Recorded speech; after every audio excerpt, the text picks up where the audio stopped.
एक छोटा सा गांव था। वहां पर हरीलाल नाम का एक युवा रहता था। वो बहुत गरीब परिवार से था।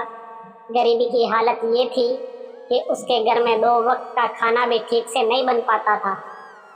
पिछले कई दिनों से हरीलाल गांव में काम की तलाश कर रहा था, लेकिन उसे कोई भी छोटा मोटा काम नहीं मिल पा रहा था।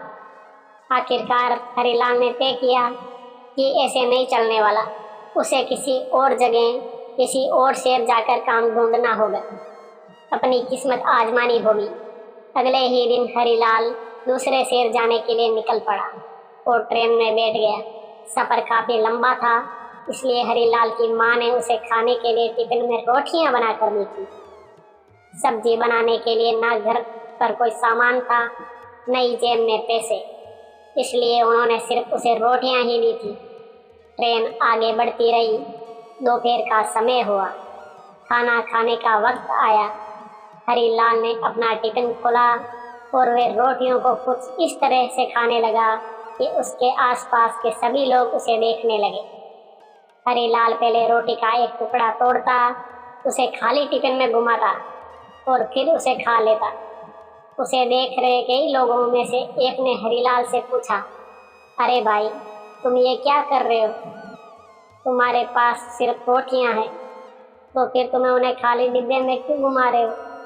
हरीलाल ने कहा कि हाँ, मेरे टिफिन में सिर्फ रोटियां हैं, लेकिन इस रोटी के टुकड़े को खाली डब्बे में घुमाते वक्त भैया इमेजिन करता हूँ कि इसमें अचार भी है।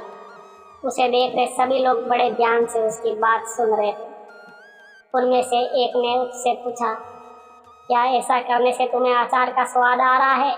हरीलाल ने कहा, हाँ, इमेजिनेशन का ये पावर है कि हम जो सोचते हैं उसे अनुभव कर पाते हैं।